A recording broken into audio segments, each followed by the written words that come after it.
ವೀಕ್ಷಕ ಬಂಧುಗಳೇ, ಇಂದು ನಮ್ಮ ಪಯಣ ಮಧ್ಯಪ್ರದೇಶದ ದಾಮೋಹ್ ಜಿಲ್ಲೆಯಲ್ಲಿರುವ ಕುಂಡಲಪುರದ ಅತ್ಯಾಕರ್ಷಕವಾಗಿ ನವ ನಿರ್ಮಿತ ಮನಮೋಹಕ ಬಡೆಬಾಬಾ ಜಿನ ಮಂದಿರ.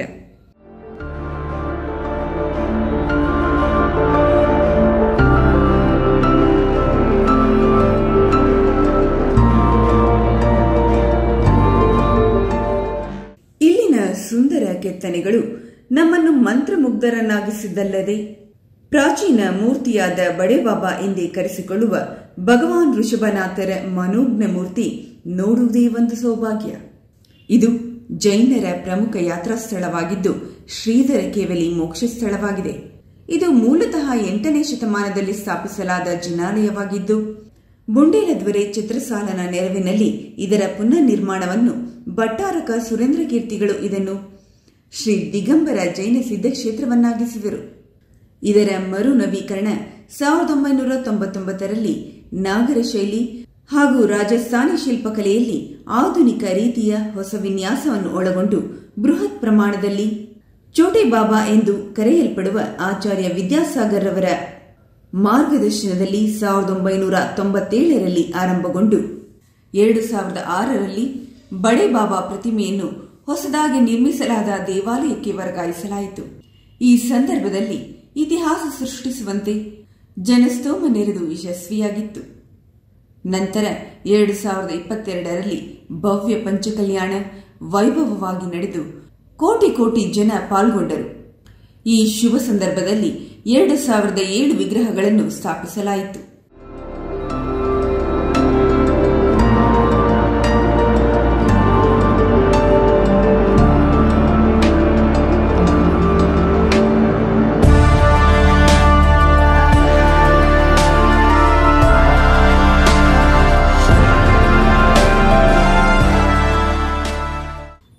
ಅಡಿ ಎತ್ತರದ ಬೃಹತ್ ಸುಂದರ ಮಾನಸ್ತಂಭ ಅದೇ ಒಂದು ಬೃಹತ್ ಜಿನಾಲಯದಂತಿದೆ.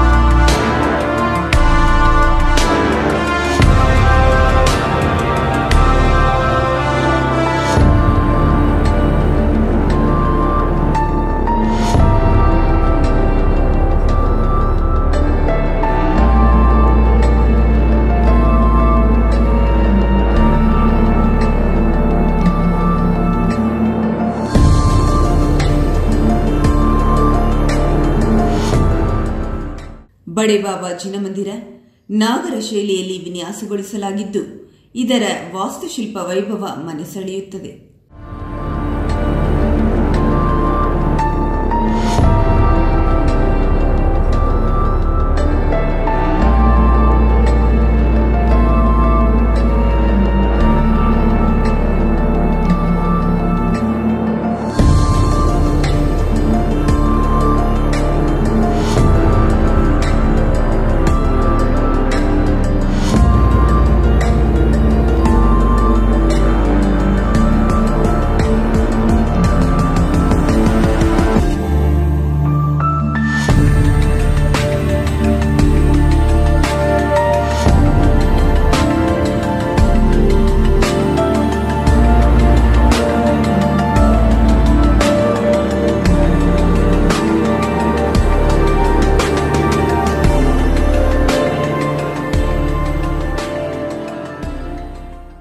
ನೃತ್ಯ ಮಂಟಪ, ನಮಸ್ಕಾರ ಮಂಟಪ, ಗರ್ಭಗೃಹ, ನಂತರ ನೀವು ದರ್ಶನ ಪಡೆಯಲಿದ್ದೀರಿ 15 ಅಡಿ ಎತ್ತರದ ಪದ್ಮಾಸನ ಭಂಗಿಯಲ್ಲಿರುವ ಋಷಭನಾಥರ ಭವ್ಯ ಪ್ರತಿಮೆ 3 ಅಡಿ ಪೀಠದ ಮೇಲೆ ಪ್ರತಿಷ್ಠಾಪಿಸಲಾಗಿದೆ.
ಮಂದಿರದ ಸುತ್ತಲೂ ಕೂಡ ಅನೇಕ ದೇವಾಲಯಗಳಿದ್ದು ಈ ಬೃಹತ್ ಬೆಟ್ಟದಲ್ಲಿ ಸುಂದರ ರಚನೆಯು ಸೃಷ್ಟಿಯಾಗಲಿದ್ದು ಸಂಪೂರ್ಣಗೊಂಡ ನಂತರ ನೀರಿನಿಂದ ಸುತ್ತುವರಿಯಲಿದೆ ಹಾಗೂ ವಿಶ್ವದಲ್ಲೇ ಅತಿ ಎತ್ತರದ ಜಿನಾಲಯವಾಗಲಿದೆ.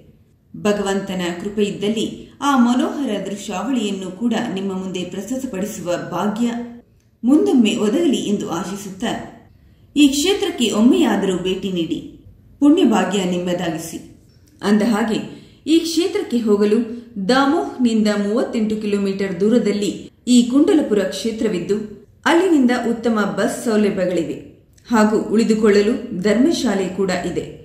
ಊಟ ವಸತಿ ವ್ಯವಸ್ಥೆ ಅಚ್ಚುಕಟ್ಟಾಗಿದ್ದು ಬೆಟ್ಟದ ಕೆಳಭಾಗದಲ್ಲಿ ನೋಂದಾಯಿಸಿಕೊಳ್ಳಬೇಕಾಗುತ್ತದೆ.